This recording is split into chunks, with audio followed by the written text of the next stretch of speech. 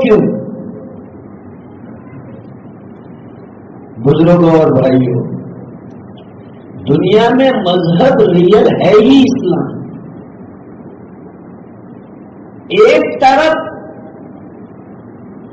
قیمتی ہیرا اور دوسری طرف پتھر اور ایک آدمی کو کہا جائے کہ بھائی تم یہ اٹھاؤ تو آدمی کیا اٹھائے گا؟ کیونکہ ہیرے کوئی اٹھائے گا نہیں۔ یہ بات یہاں پر ہے، کوئی چور اگر کسی چور دکان میں جائے اور اسے جو ہے ایک جگہ پر کوئی ایسی چیز جو بالکل ڈپلیکیٹ ہے اور دوسری ایسی چیز جو اوریجنل ہے اور اس کی قیمت بھی مارکیٹ میں بہت ہے، تو دونوں میں سے کون سی چیز لے گا؟ وہ جو زیادہ قیمت والی چیز ہے اور اوریجنل ہے اسی کو وہ لے گا۔ اب سمجھو، میں نے صرف ایگزامپل دیا ہے سمجھانے کے لیے کہ دنیا میں گیتا بھی ہے، بھگوت بھی ہے، دنیا کے اندر اور بھی بہت سی کتابیں ہیں، منو آدی اور بہت سی ویدیں ہیں، لیکن اسے کوئی نہیں چلاتا. کیوں؟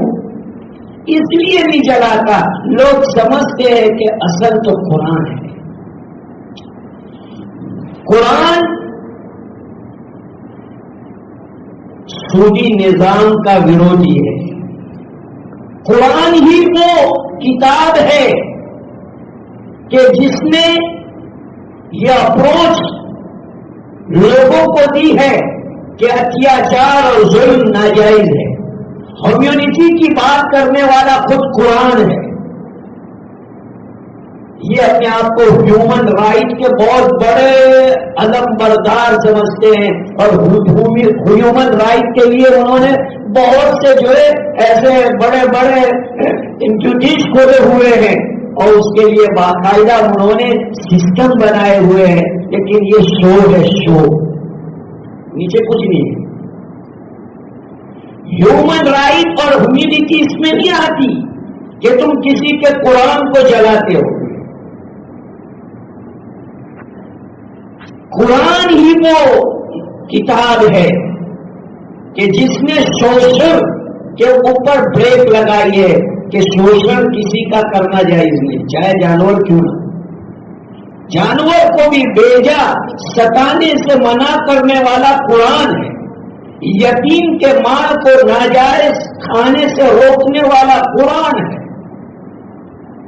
جتنی چیزیں جو مغربی ویسٹرن کلچر میں جو ان کے من کو اچھی لگتی ہے اس کو انکار کرنے والا قرآن ہے. اس لیے یہ اینٹی قرآن بنے ہوئے کہ یہ کتاب ہی بہت ڈینجر ہے. ایک جو ہے مسلم نوجوان کی وائف تھی، وائف جو انڈیا سے گیا اور اس کا جو سے پیار ہو گیا تھا. تو بعض کنٹریوں میں ایسا ہوتا رہتا ہے. تو جو ہے وہ لڑکی نے اپنے پوپ کو ایک مرتبہ یہ کتاب دیکھا ہے اور کہا میرا ہسبینڈ روزانہ آتا ہے، اس کو چھوٹتا چاہتا ہے اور میرے بجائے اس سے پیار کرتا ہے. تو یہ ہے کیا؟ اس جو کرسچین لڑکی تھی، اس کرسچین لیڈی نے اپنے پوپ کے پاس جا کر کے اس کو پوچھا تو وہ کس دن یہ ہے کیا چیز کہ اس کو میرا ہسبینڈ آتا ہے تو پہلے آفس سے آتا ہے، وضو کرتا ہے، اس کو چھوٹتا ہے، گلے سے لگاتا ہے. تو وہ بوٹ نے کہا یہی تو چیز ہے. اور اس نے کہا کہ یہ تیرے گھر میں رہے گا تو تیرا اور اس کا کبھی نہیں بنے گا، اس کو نکال دے دو. پھر وہ آئی اور اس نے کہا کہ بھائی فیصلہ کرو، یا تو یہ رہے گا یا میں نہیں رہوں گی، آپ دونوں میں سے کوئی ایک رہے گا. یہ پورا ایک لمبا قصہ ہے. میں صرف آپ کو اتنا سنا رہا ہوں کہ ان کے جو پادری ہیں وہ بھی ان کی پبلک کو بتلاتے ہیں کہ قرآن ایک ڈینجر کتاب ہے، یعنی ان کی لینگویج میں ڈینجر کتاب ہے ان کے لیے. کہ وہ اس کو ایسا سمجھتے ہیں کہ یہ قرآن لوگوں میں اسپرٹ پیدا کرتا ہے، لوگوں کو ایک صحیح اپروچ دیتا ہے، ریئل اپروچ پروموٹ کرنے والی اگر کوئی کتاب ہے تو وہ قرآن مجید ہے جو لوگوں کو ریئل گائیڈ لائن کرتی ہے اور لوگوں کو صحیح راستہ دکھاتی ہے کہ دیکھو اس طرح کیا جائے گا. ایون کہ طلاق کس طرح دی جائے تو اس کا بیان آپ کو کسی کتاب میں نہیں ملے گا، کوئی کتاب میں آپ کو نہیں ملے گا، نہ تورات، نہ انجیل، نہ زبور، نہ گیتا، اور نہ کوئی منو والی کوئی کتاب اور نہ وید، کسی کے اندر طلاق کا بیان نہیں ہے. اس لیے ہندوؤں کے اندر پہلے طلاق کا رواج نہیں تھا. اگر شوہر کا انتقال ہو جائے تو پتی کے ساتھ اس کی پتنی کو، اس کی عورت کو ستی کرنے کا رواج تھا، یعنی اس کو جلا دینے کا، زندہ جلا دینے کا حکم تھا. اس کو ستی کرنا کہتے ہیں. وہ پریشان ہو گئے تھے تو ان کو ہندو میرج ایکٹ لانا پڑا اور جو ہے بھارت کی پارلیمنٹ میں باقاعدہ جو ہے ڈسکشن کے بعد یہ جو ہے ہندو میرج ایکٹ کے نام سے ایک لا پاس کیا گیا. تو ہمارا قرآن ہے کہ جس نے ڈائیورس کا سسٹم بھی جو ہے باقاعدہ کلیئر کیا ہے. ڈائیورس اللہ کو پسند نہیں ہے، ڈائیورس اللہ کو پسند نہیں ہے. اللہ بھی نہیں چاہتے، نبی بھی نہیں چاہتے، لیکن کبھی ایسا ہو جاتا ہے، کبھی ایسا میٹر بن جاتا ہے کہ یہ ضروری بن جاتا ہے، یہ ضروری ہو جاتا ہے، تو اس کے لیے یہ ایک ایگزٹ ونڈو ہے، ایک ایگزٹ ڈور ہے. جیسے کوئی ایگزٹ ڈور بنایا جاتا ہے، پلین میں ہوتا ہے، ٹرین میں ہوتا ہے، بہت سی جو ہے بڑی بڑی ہوٹلوں میں ہوتا ہے، ایگزٹ وے ہوتا ہے کہ آدمی جو ہے یہاں سے مصیبت کے وقت میں نکل سکتا ہے. تو اس لیے دعوت کا جو سسٹم قرآن نے بتایا ہے وہ ایگزٹ ڈور کے طور پر ہے کہ وہ کبھی تمہارے پاس کوئی سورس نہیں ہے، کوئی وکلپ نہیں ہے، کوئی راستہ نہیں ہے، تو دونوں میاں بیوی اس سے نکل سکتے ہیں. یہ واحد بات بتانے والا قرآن ہے. اس لیے یہ لوگ قرآن کی خلاف ورزی کر رہے ہیں کہ قرآن سب گائیڈ لائن کر رہا ہے اور صحیح باتیں لوگوں کو بتا رہا ہے کہ دیکھو اس طرح تم زندگی گزارو. لیکن بزرگ اور بھائیوں، میں نے ابھی آپ کو بتایا کہ جس چیز کی حفاظت کی ذمہ داری ساتوں زمین و آسمان کے مالک نے دے رکھی ہو تو اس کی فکر مجھے اور آپ کو کیا کرنی چاہیے کہ Allah is best planner. Allah is best planner, well plan. Allah کے پاس بہت اچھا پلان ہے. ہمیں اس کے اوپر سیٹسفائی رہنا چاہیے، اطمینان رکھنا چاہیے کہ اللہ ہمارے پلان سے اچھا پلان کر سکتے اور کرتے، اور سب کچھ دنیا میں جو بھی ہے وہ اللہ ہی کی پلاننگ ہے. یہ اللہ ہی کی پلاننگ سے چل رہا ہے. یہ مجھے اور آپ کو سمجھنا چاہیے. اسٹیئرنگ اللہ کے ہاتھ میں ہے. کبھی اللہ تبارک و تعالیٰ ہماری آزمائش کے لیے، ہمیں خوش کرنے کے لیے اللہ تعالیٰ ہماری منشا کے مطابق کوئی پلان سکسیس کر دیتے ہیں تو ہم سمجھتے ہیں کہ یہ پلان جو ہے میری وجہ سے سکسیس ہوا ہے. حالانکہ یہ اللہ نے سکسیس کیا تھا. یہ بالکل ایسا ہوگا جیسے میں ایگزامپل دوں آپ کو کہ ایک چھوٹا بچہ ہوتا ہے، اپنے ڈیڈی کے ساتھ کار پہ بیٹھا ہوا ہوتا ہے، تو اس کے ڈیڈی اصل تو کار ڈرائیو کر رہے ہیں لیکن اس کے ہاتھ میں اسٹیئرنگ ہوتا ہے. اب جو اس کے ابا کا پیر جو کلچ کے اوپر ہے اور ایکسیلیٹر کے اوپر ہے، پورا سب کچھ جو کنٹرول کر رہا ہے اس کا ڈیڈی. لیکن لڑکا کیا سمجھ رہا ہے کہ بھائی اس کا ہاتھ صرف اسٹیئرنگ کے اوپر ہے، تو وہ سمجھ رہا ہے کہ کار کو میں ڈرائیو کر رہا ہوں. اور اس وقت اس کا جو یہ ہوتا ہے وہ دیکھنے جیسا ہوتا ہے کہ وہ ایسا سمجھتا ہے کہ میں گاڑی چلا رہا ہوں، حالانکہ گاڑی چلانے والا تو اس کا باپ ہے. یہ میں نے ایک ایگزامپل دیا ہے کہ یہ دنیا اس کا جو کچھ ہے وہ سب کچھ چلانے والے اللہ ہیں. اس کی پلاننگ ساتوں آسمان پر اللہ کر رہے ہیں.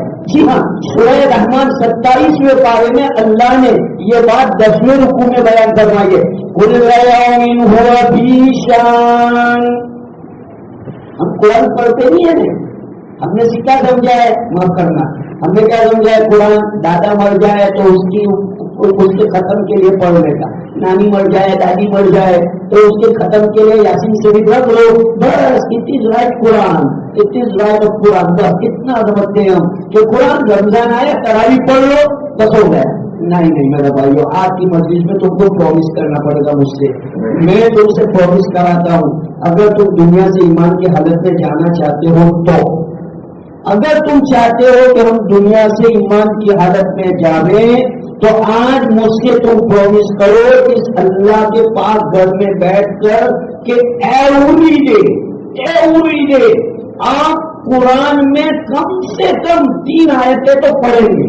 چاہے کچھ بھی آپ کی مجبوری آ جائے، کچھ بھی مجبوری آ جائے، کوئی بھی میٹر ہو جائے، لیکن آپ یہ نیت کرو، آپ سے سب جتنے بیٹھے اور نوجوان طبقہ خاص وہ اس کی نیت کرے کہ انشاءاللہ ہم، جس کو پڑھنا نہیں آتا وہ میری بات سنے غور سے، جس کو پڑھنا نہیں آتا وہ بہانہ نہیں بنائے کہ مجھے پڑھنا نہیں آتا، قرآن کھول کے بیٹھے اور اس کے اوپر انگلی گھما دے، بس صرف 3 آیتوں پر انگلی گھما دینا اور یہ بس کہ اللہ یہ سب کچھ سچا ہے، اتنا آپ کام کر دینا، انشاءاللہ آپ دنیا سے ایمان کی حالت میں جائیں گے. یہ میں نے آپ کو ایک بہت نارملی جو ہے نسخہ بتلایا ہے، بہت نارملی چیز ہے. اس کو آپ، اور آج تو ٹیکنیکلی زمانہ ہے، آج تو ماشاءاللہ ہر ایک کے جیب میں جو ہے اینڈرائڈ فون ہے اور فون کے اندر، موبائل کے اندر آپ قرآن مجید رکھ سکتے ہیں مسئلے کے اعتبار سے. سمجھے. اور اس کے سارے مسائل ہے، ڈیٹیلس ہے، وہ پوچھا جا سکتا ہے وقت پر. لیکن ابھی اتنی بات ہے کہ آپ اگر جو ٹریولنگ میں ہے، اور دوسری ٹریولنگ بھی آپ اگر مثلا آپ پلین میں بیٹھے ہوئے، ٹرین میں بیٹھے ہوئے، بس میں بیٹھے ہوئے ہیں، تو کسی بھی جگہ پر آپ نے قرآن نکالا اور وہ موبائل نکال کر کے آپ نے جو ہے اس کی 2-3 آیتیں پڑھی خلاص. تو اس کے لیے آپ کو یہ کرنا ہوگا. اگر ہم قرآن کی تلاوت نہیں کریں گے اور بھی اس طرح ہوگا تو ہم مجرم ہوں. ہم کو انتظام کرنا پڑے گا. ہمارا جو کام ہے وہ کام کرنے کا، تلاوت کرنے کی، اس کو سمجھنے کی کوشش کرنے کی، بچوں کو پڑھانے کا اور اس کی اشاعت کرنے کی. قرآن کے 5 رائٹ ہیں جو علماء نے بڑے بڑے بیان کیے. بیسیکلی 5 رائٹ ہے قرآن مجید کے. ایک اس پر ایمان لانا، 2 اس کے اوپر جو ہے اس سے محبت کرنا، تیسرا اس کے اندر کبھی کبھی غور و فکر کرنا کہ اللہ کیا کہنا چاہتا ہے، اس کی کوشش، اور چوتھے نمبر پر ہے اس کی تلاوت کرنا، اور 5ویں نمبر کے اوپر ہے اس پر عمل کرنا، اس کے احکام پر عمل کرنا. یہ 5 قسم کے حق جب بندہ ادا کرے تو وہ قرآن کا حق ادا کرنے والا ہو گیا. اللہ پاک مجھے اور آپ کو قرآن کا حق ادا کرنے والا بناوے، اس کی ناقدری سے بچاوے. انشاءاللہ اگر ہم ناقدری سے بچیں گے تو دنیا بھی جو ہے اس کی ناقدری سے بچے گی. اللہ عمل کی توفیق عطا فرمائے. وآخر دعوانا الحمد للہ رب العالمین.